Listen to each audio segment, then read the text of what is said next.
going to get to them throughout the conversation. You can learn more about the film at facebook.com/InFullBloomMovie. You can follow them on Instagram at InFullBloomMovie and using the hashtag InFullBloom. I want to get right into it with the filmmakers because the look of this movie almost becomes a character unto itself. So I want to start with directors Adam VillaSeñor and director Reza Ghassemi, who both of you guys come from a music video background. So I would imagine that's kind of where you honed your chops to get that real signature look to this film. But what were the challenges in bringing the story to life, and walk us through how you were able to just make it pop off the screen? Sure. Hey everyone, thanks for being here. Yeah, me and Adam, we started doing music videos and short films and stuff, and that's where we kind of got a chance to experiment with different styles. And when it came to this film, we were very meticulous in how we kind of designed the cinematography. We spent a lot of time together just going over what would be best for the psychology of the film. And from all the snow stuff to the boxing, I mean, if you get to the boxing rounds, for each round, we had a very specific idea for how we wanted to tell the story within the round. So we spent time with Daryl Foster, our boxing trainer and choreographer, and trying to design like the story within each round and making sure each round had its own kind of look and style and feel, so it didn't feel all the same, because we wanted it to kind of be different than most boxing films that you see. Yeah, Adam, same question for you. Just talk to me a little bit about the look of the film and how that almost becomes a character unto itself. Well, Reza and I had the initial idea of, kind of crafting this film from a psychological perspective by using, like the dolly camera and tripod shots. And I think a lot of contemporary films, they kind of go for like a very handheld aesthetic, and that feels organic. But Rez and I really liked a lot of these old films from the 50s to like the 70s, and that kind of have this very methodical, psychological camera movements and color schemes, and there's a really well thought out process to making films or older films. And so we really wanted to kind of craft a film that was that felt like that. We watched a lot of Criterion Collection type of films, and we really wanted to make something that kind of harkened back to kind of like the classics, so to speak. Well, the first cast member you had sign on was Hiroyuki Watanabe, who's not only given a great performance in this film, but it's also a producer on it. So what were you able to bring while wearing your producer hat to In Full Bloom, Hiroyuki? You call me the producer, co-producer. Maybe when I joined, before I'm joined to the shooting, I have to translate my lines and other Japanese those lines too, and I have to check the Japanese culture. And for example, my cabin in Japan, we're shooting in the Idaho, so I should have some Buddhist or some Buddhism something altar and some command name tag, that kind of things I have to make myself. So which is things the producer's job. That's why you call me co-producer. Well, right? The film's got such an authentic look to it, from the time period, but to the boxers themselves, and the two lead performances from Tyler Wood and Yusuke Ogasawara really ground this movie in and are the driving force behind the story. So I want to just tip my hat first off by saying congratulations, because you guys, if you go on IMDb, you don't have 20 credits to your resume. Walk me through just where you found the courage to go out there and act, because you're obviously courageous guys from having, the chops to get into the boxing ring. I'm a boxer, so it was right up my alley. I loved it, and I loved bringing that sport into the acting world for myself. I was super comfortable. I loved it. Working with Yusuke was great, and Daryl Foster. I think it made me love the part and the film that much more because the sport was involved. It got me super excited, and I was on board from the beginning. And I would have been anyways if it was about hockey. But I was happy that it was boxing because I do it every day. I'm a coach at it, and that was perfect for me. Yeah, Yusuke, what's it like to have to choreograph a fight as opposed to going in there and fighting for real? A different challenge, obviously, as an actor. Yeah, when I get this script, yeah, oh my God, I wanted, play this role. So because of story, so this is not just about like boxing, boxing stuff, more like, Japanese culture and like more the mental side. So, and so this is my first film. So, and so, yeah, choreograph. Yeah, you're talking about choreograph. So choreograph is, yeah, I used to be dancer, so I could remember the yeah, choreograph stuff. But when I started training, so I want to protect the face, and so I got full face mask, but it's I couldn't breathe, so it is and I changed yeah. Like not full face mask, and so yeah, it was fun, because we have Tyler, so we could go together, and so he teach me a lot, boxing stuff. So yeah. In addition to telling the story of the two lead boxers, the film does a wonderful job of just kind of pulling back the curtain into how this fight was used as a political tool, but also how it impacted so many people's lives. And you see the trainers and the promoters, and rounds out the cast with some great performances from Timothy Murphy and S. Scott McCracken, who are both joining us live in this Zoom. And Timothy, I want to start with you. You have a lot of intimate scenes with Tyler. What did you guys do to rehearse those scenes and work on your chemistry? And I would imagine you were as impressed as I was from watching this first timer shine on screen.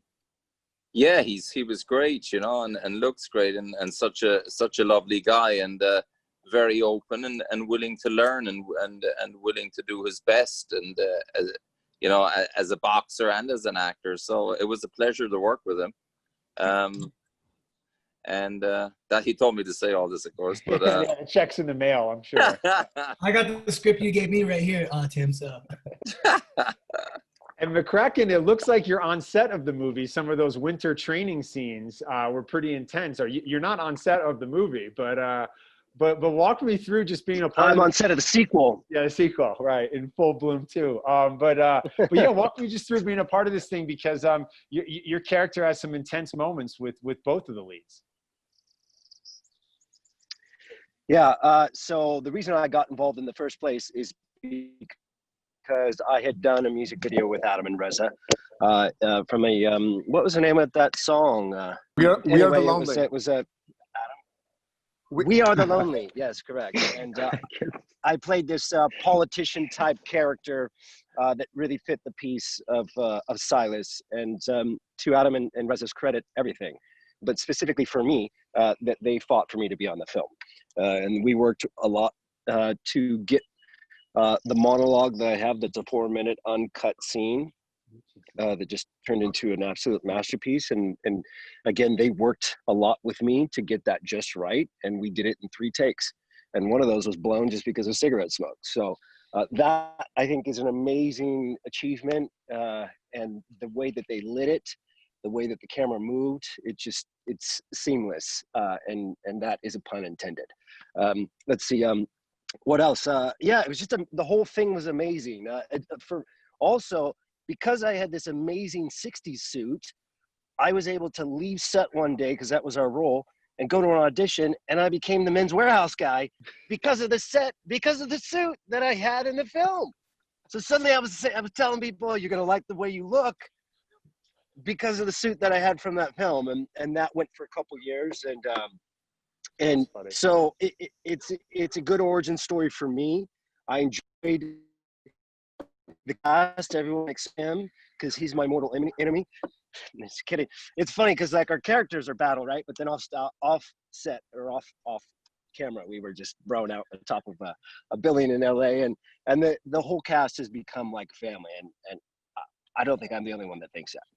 No, it's great to hear, and it's really cool to learn too just how many different hats Adam and Reza had to wear on this thing, from writing and directing, but also location scouting, and working on the score, and working on the boxing training, and the attention to detail down to the suit, which got McCracken another job. Like, you guys are really hands-on on like every aspect of this thing. So what do you think you're most proud of with the film now that it's complete and finding its home?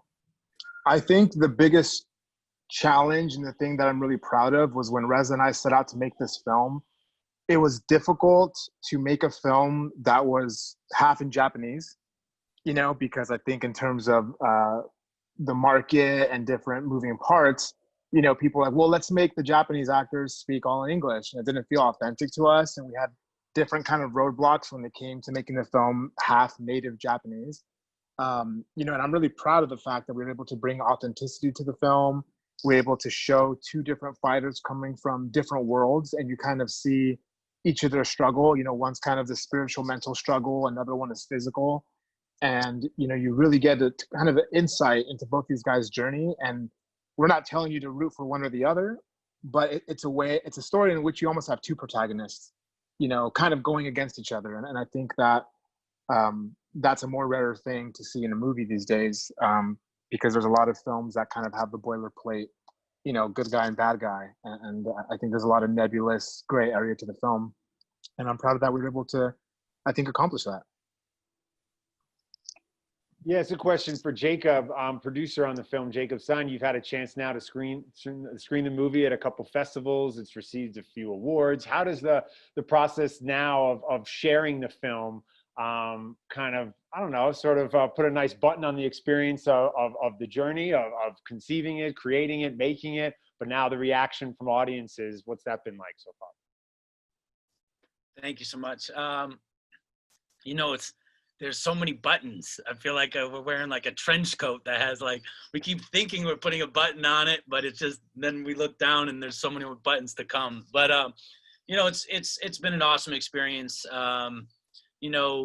Validating, obviously, to hear people's reactions, winning the audience award. I think that we had, in Oldenburg, we had already won the grand jury award, and that was such a huge thing for us, and we kind of sat down and were relieved, and then all of a sudden our name was called again, and we had 15 people out in Germany for the festival, and it was just amazing to, as McCracken already pointed out, it's like a family. And so having everybody together to be there together and to experience it and really receive that feedback for everybody, because so many people put in so much to the film, and, seeing the people who really get behind it. I think that's probably the most beautiful thing, is people who, Torsten Newman, who's the head of the festival, who's really made introductions for us, and just, we sat on the field out in Germany and heard kind of them tell us why and why they wanted our film, and how inspired they were that this was something that was able to be created. Because I think a lot of times the films that people want to create, because of the entertainment industry, they just aren't possible. And so this was something that I think a lot of people thought wasn't possible. And so just to hear that reaction from true film lovers, that this was something special, and they knew kind of what it must have taken to get it there. That acknowledgement, meant a lot for all of us. And to see Adam and Reza winning awards, that was 5 years in the making. Just felt great. I think for the whole team to see them taking home trophies was a real acknowledgement of the hard work and effort that they continue to put into this day. And well-deserved, because Reza, you guys are able to add not only to the conversation around, World War II films, which is its own genre, but then boxing films, which are their own genre. And you're able to add new elements to both of those types of universes that we love as movie fans from stories. How conscious are you of the fact that, okay, boxing movies are their own thing, and we want to be able to add something new to the conversation. Do you look at those films as influence, or do you want to kind of put them aside and create something different? Oh yeah, I mean, completely. When we started on this journey, I think Adam and I watched like every boxing movie that there was, just to kind of understand the history of what has been done, and to be careful not to like copy anyone, or to, but at the same time, pay homage to like the people who have come before us. And so I think from the very beginning, we were very conscious of like, hey, let's make something as different as we can, as unique as we can. That's something like people haven't seen. And I think doing the whole thing where we have two people you're rooting for and we follow two stories and you kind of get to choose who you connect with the most, I think yeah, that's something that we're most happy with, because I feel like everyone I talk to kind of has somebody they more align with.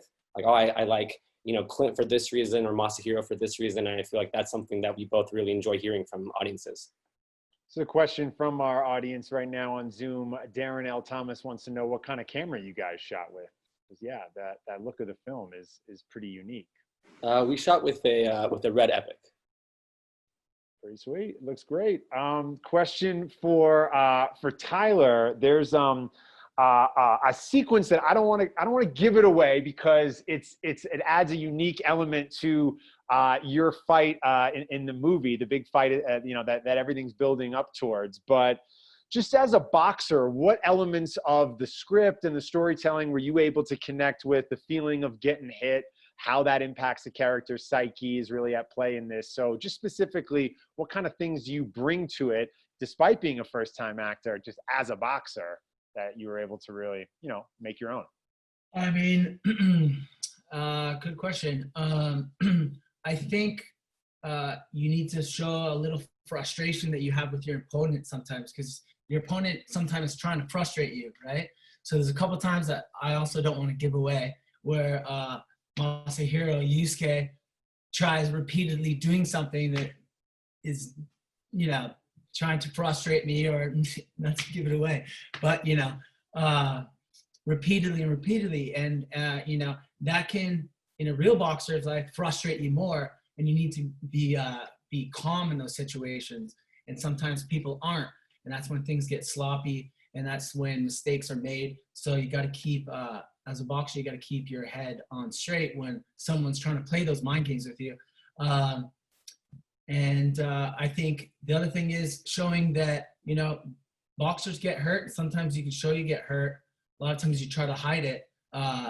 But there's a lot of points in the movie visually that you can see that you don't play boxing, you know? It's people get hurt in there. People, you know, put their lives on the line. Anything can happen, you know? And did a wonderful job. And Yusuke, you have some great scenes, not only opposite Tyler, but obviously in those training montages. You know, talk to me a little bit about working so closely with Mr. Watanabe, who's terrific in the film, but you and, you know, Hiroyuki form a really special relationship. Walk me through that process as an actor for you as a first timer. Yeah, this is my first film for acting.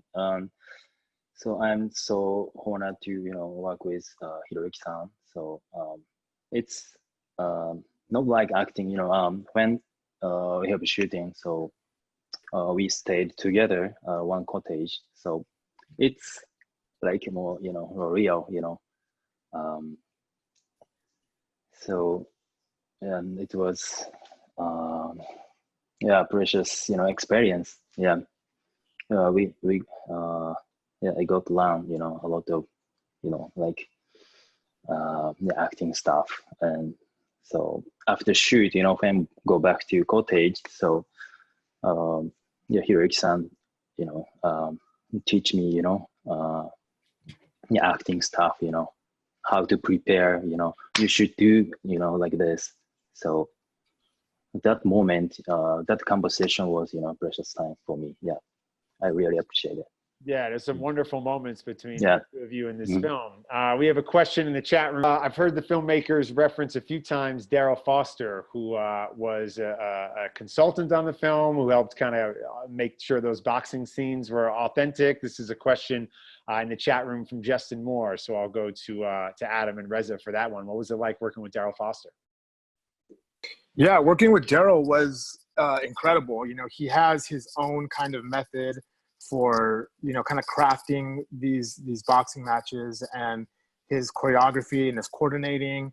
And so when we came to Daryl, you know, our idea was, Reza and I's idea was, you know, we're really influenced by like anime and kind of some kung fu films, and like how do we apply that kind of technique to boxing, and having these like really slow motion inserts, and you kind of get in the character's head where you kind of see their eye, and you see Masahiro tracking Clint's movements. And so we were really trying to, you know, say, hey, this is kind of what we want to do, and it hasn't really been done in boxing before.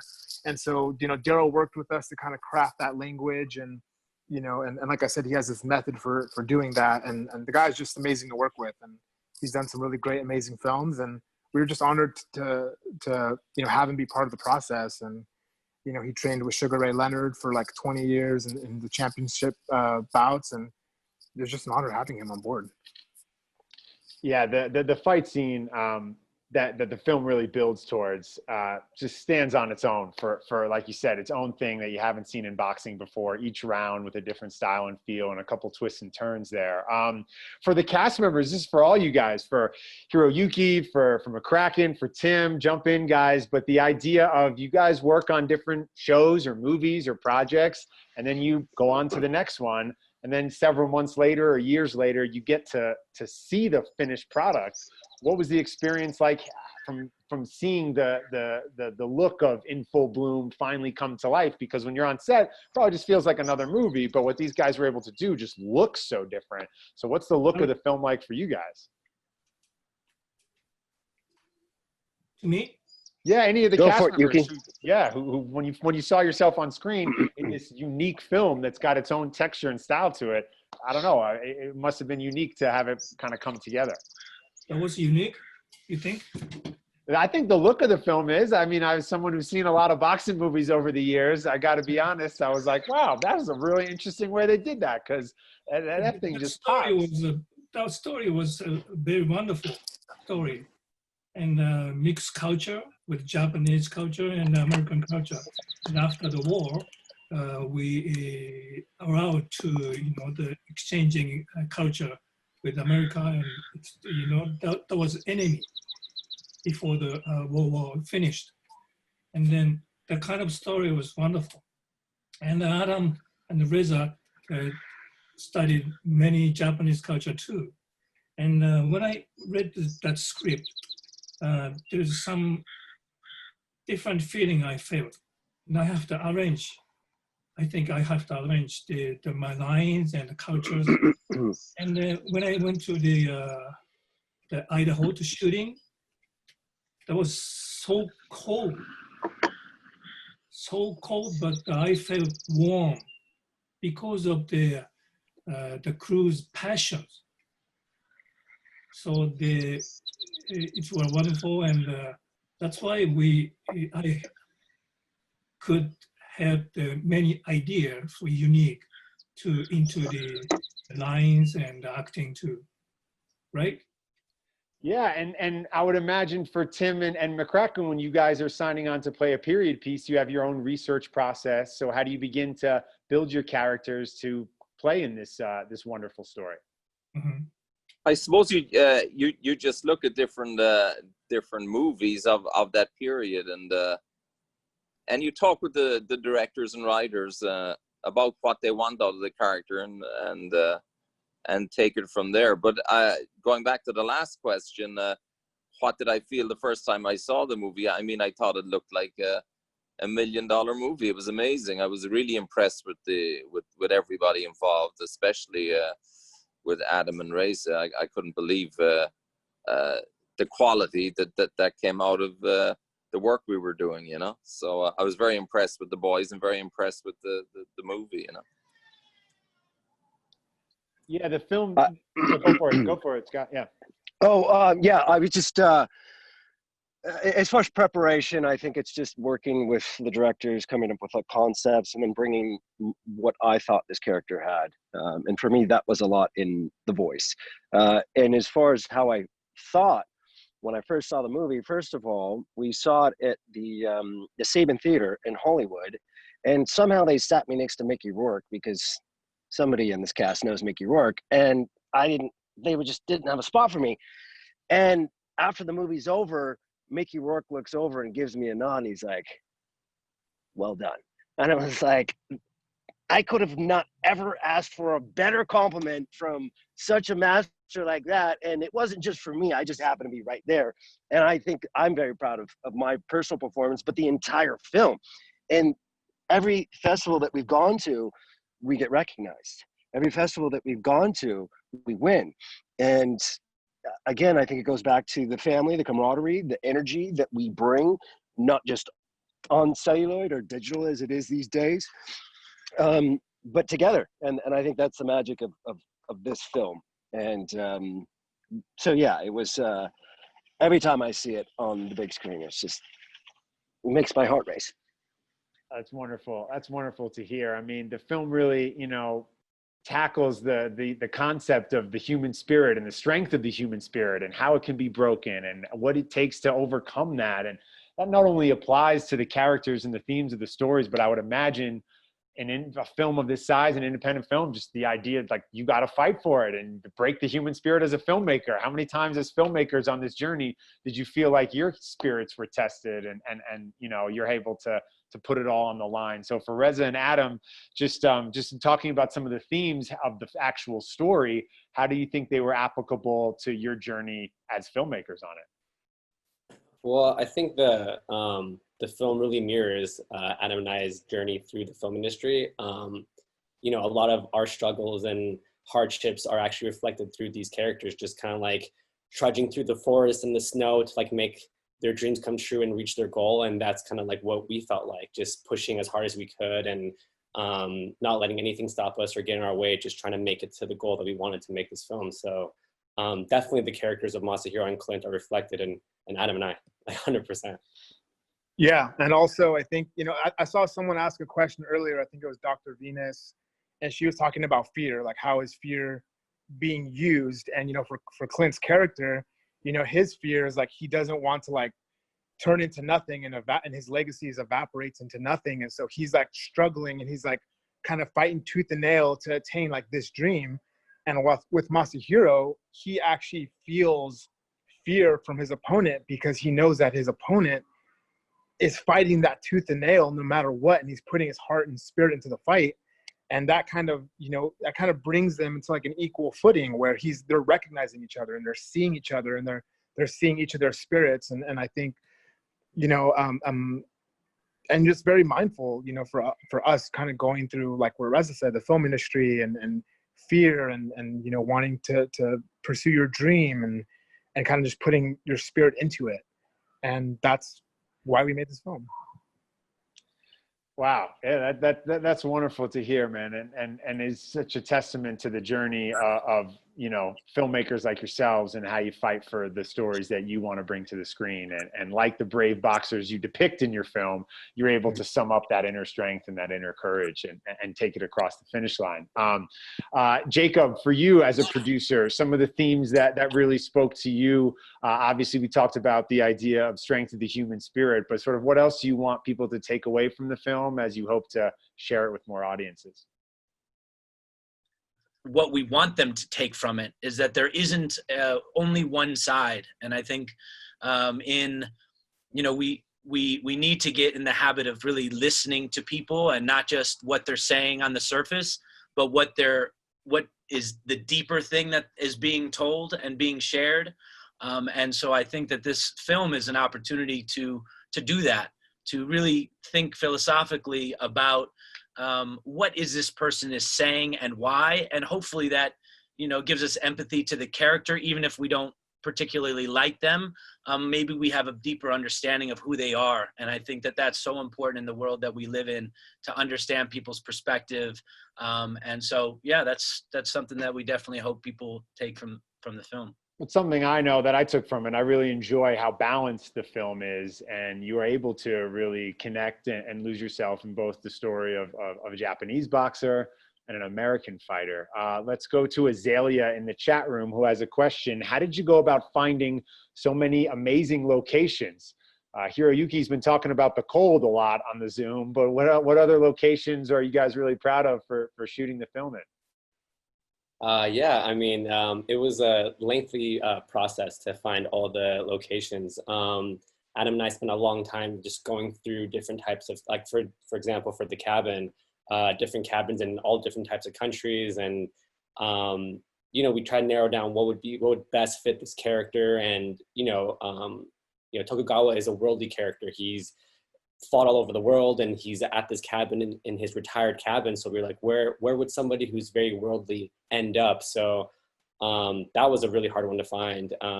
Even the sequence when the Yakuza are hanging out in the Yakuza scene, that was a really hard place to find. We looked at so many different places. Where would a bunch of cool Yakuza guys hang out, and so we sift through so many different locations to find that one. And even the boxing arena, we went to a bunch of different boxing arenas to possibly film there. And in the end, we decided to just design our own so we could shoot it in a very specific way and work with Daryl and try to get the right shots and the right choreography. So it was a lengthy process trying to find all the right things. And because we were very specific in what we wanted, we didn't just want it to feel like your average location. We were very, very particular in what we wanted to find.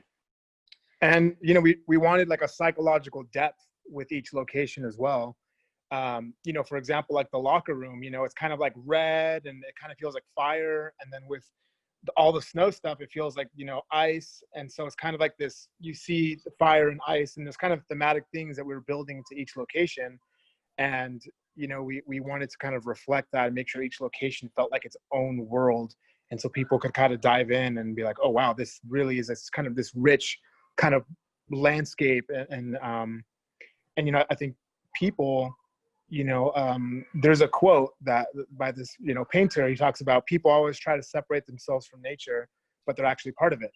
And I think that really shows with the winter scene, how these guys really just get super immersed in their training, in the winter. And it's really reflective of the reality that they're living on the inside as well as the outside. I hope Tyler and Yusuke have caught the acting bug. Do you guys see yourself continuing this, or was it a one-time deal and in full bloom? I hope so. I hope it keeps going on and on and on. I had the best time in my life, and it definitely sparked the bug. I've had it since I was a kid, but this really was the tipping point, and hopefully there's things coming up. There is a couple things coming up, and I just can't wait. Can't wait to get better and better and better and better, and just keep it going. Nice. Hopefully with these guys again somehow. How about for you, Yusuke? What is it that you enjoyed the most about acting? What maybe surprised you about the process? And do you see yourself continuing to take on roles? Yeah, I hope so too. Yeah, I like acting. Yeah, and so, yeah. I was taking acting lesson those 3 months too, every week. So yeah, I realized, yeah, I need acting. Yeah, I'll keep doing that. Yeah, I hope you do. Yeah, I'm glad to hear you say that, because both of you guys are able to add so much to these characters, not just the physical elements to them, but there's obviously an emotional depth that you're able to bring to it and really tap into. And I would imagine with a tight shooting schedule, with a unique look to the film, with a great story, choreography, tight scenes, not too many surprises on set, but anything that threw you guys for kind of a loop or a surprise on set? It's a question in the chat room from Cataway. Yes. So, there was a couple surprises. So while we were shooting out in the waterfall, this was like snows, like, -10 or something. And Reza and I snowmobiled out to this waterfall, and then we were filming, and we were taking, we were taking turns filming and capturing, Yusuke by the waterfall. And I got really close to the edge, and I kind of slipped off, and I almost plunged, 100 feet down, and Reza grabbed the back of my collar and like threw me on the floor. And I was like, what the hell? What are you doing? And he's like, you almost walked off the cliff. And I'm like, holy Jesus. So that was a surprise. Reza? Surprising. I mean, we had a lot of those types of things in Idaho. I wouldn't say we had too many of those when we came back, but I remember a moment that will stay with me forever. It was, we were driving back, and I crashed my snowmobile, and I went over the handlebars, and I landed on my back, and I hurt my back pretty bad.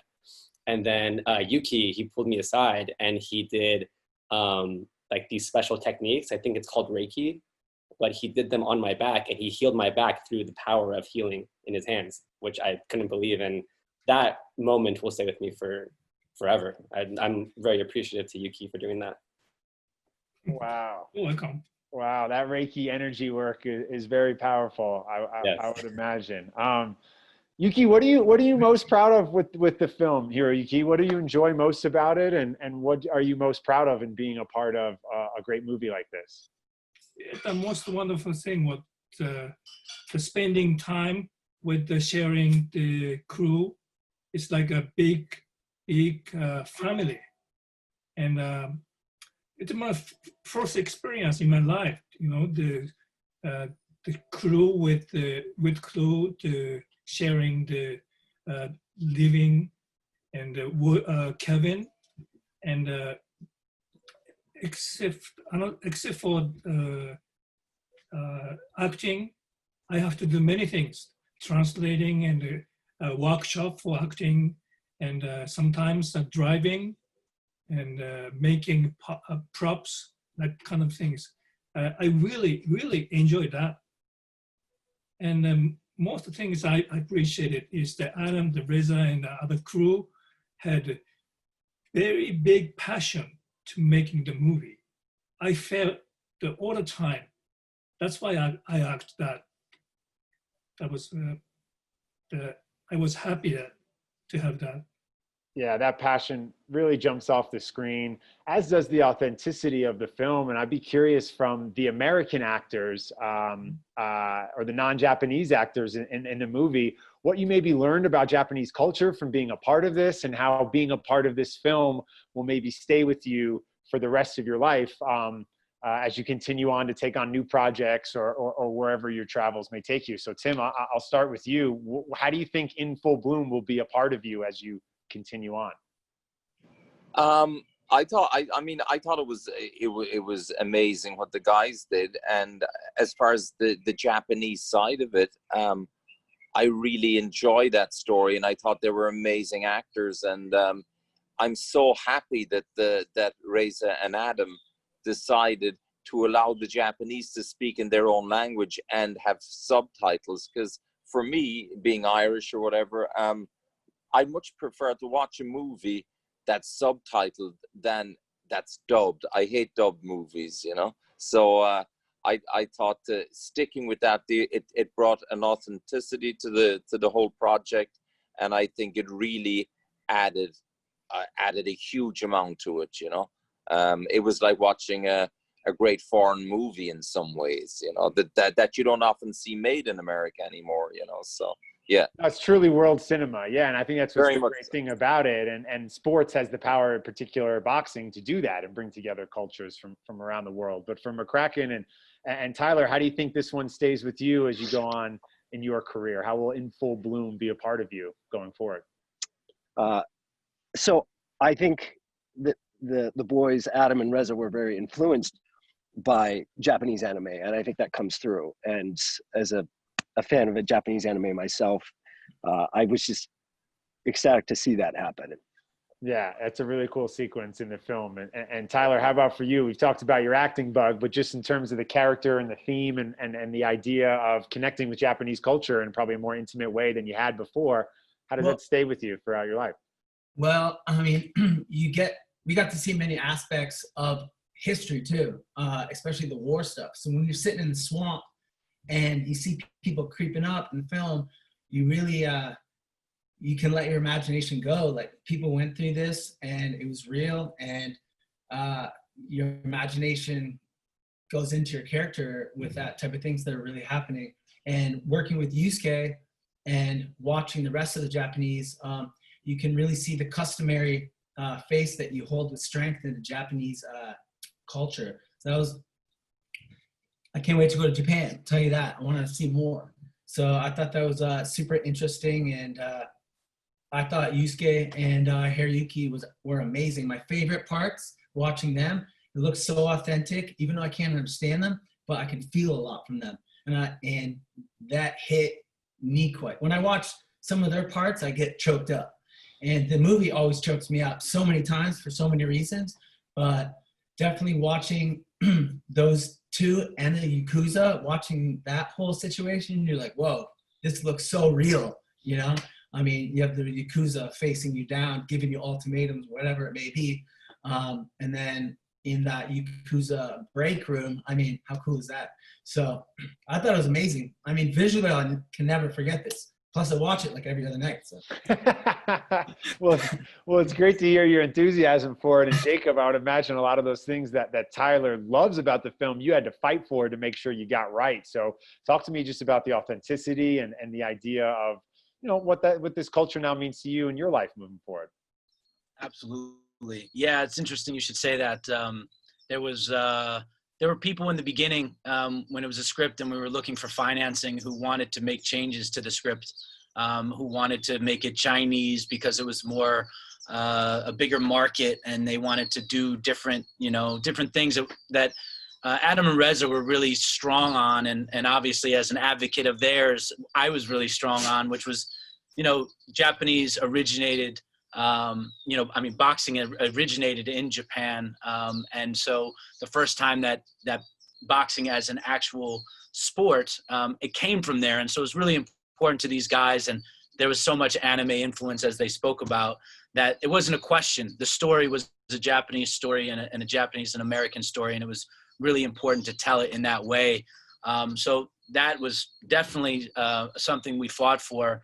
And as far as the themes and how it's going to stay with me, the theme of cherry blossoms and cherry blossom,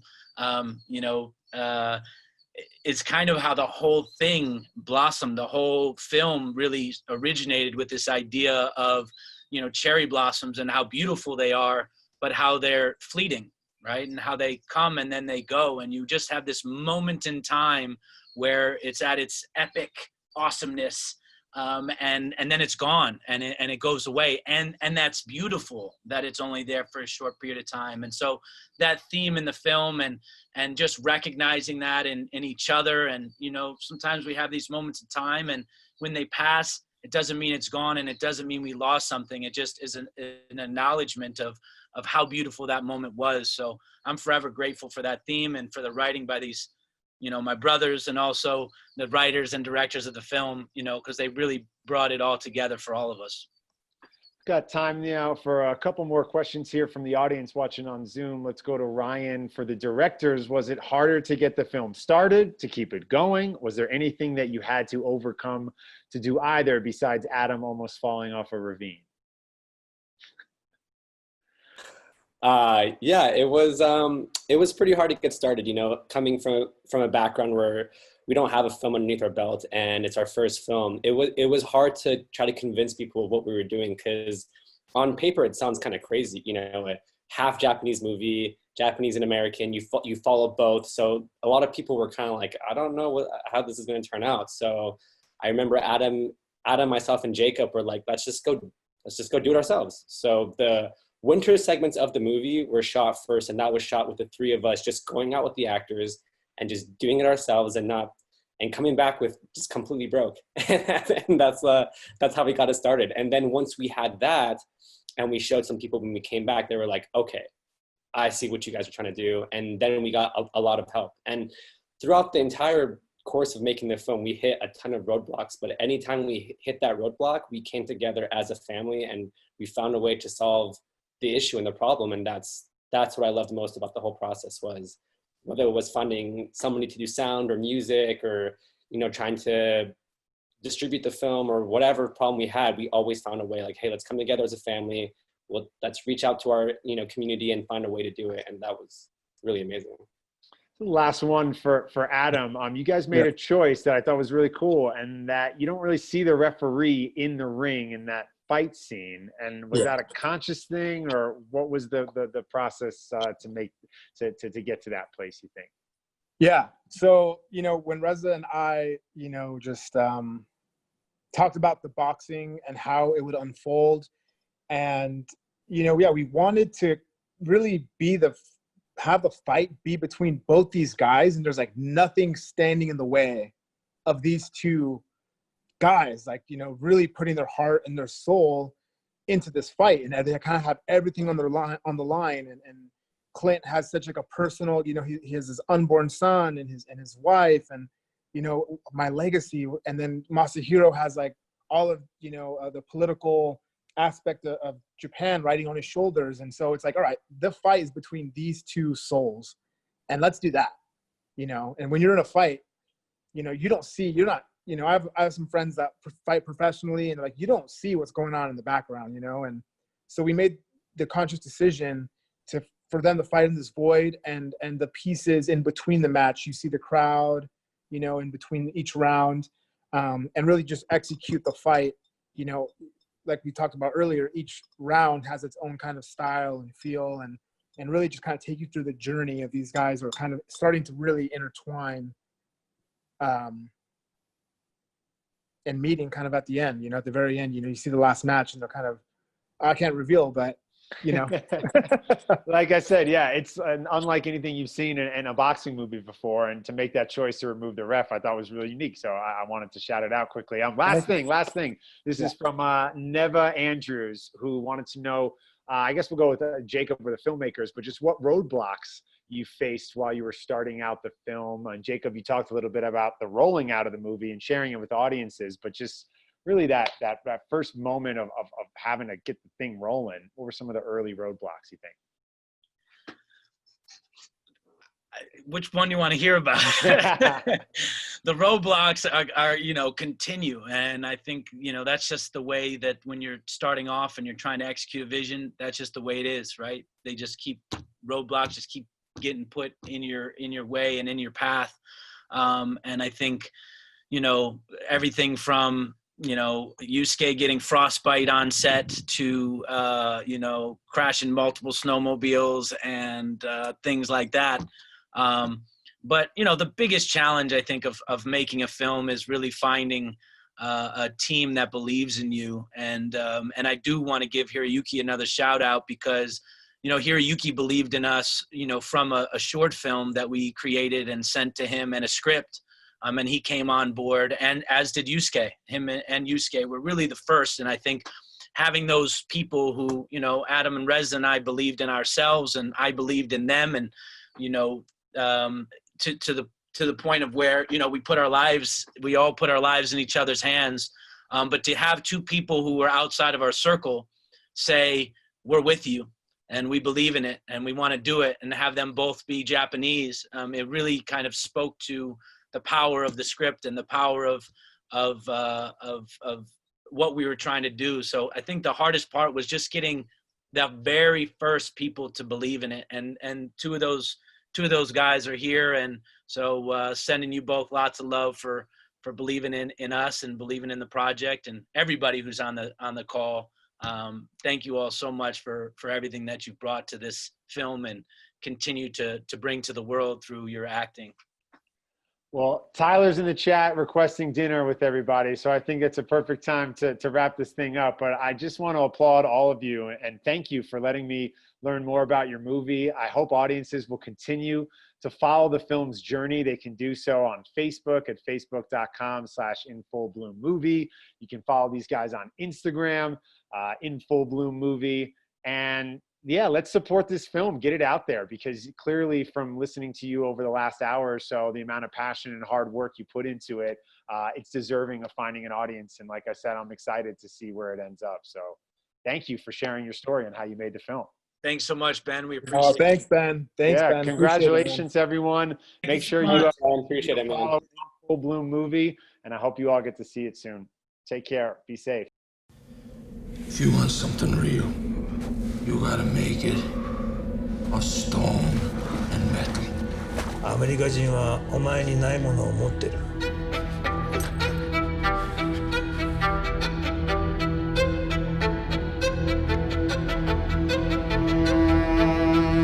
You're fighting the Japanese champion. You have no other else. So why'd you set this up then? まあこの試合は自分たちの実力だけの勝負。どうせガサに向けて恥かかされてそのまま国帰れんのかよ You gotta think about the wife and the kid coming. I came here to beat Masahiro. これからのお前の最大の敵はファイト！わしはめちゃくちゃいいことしようとした。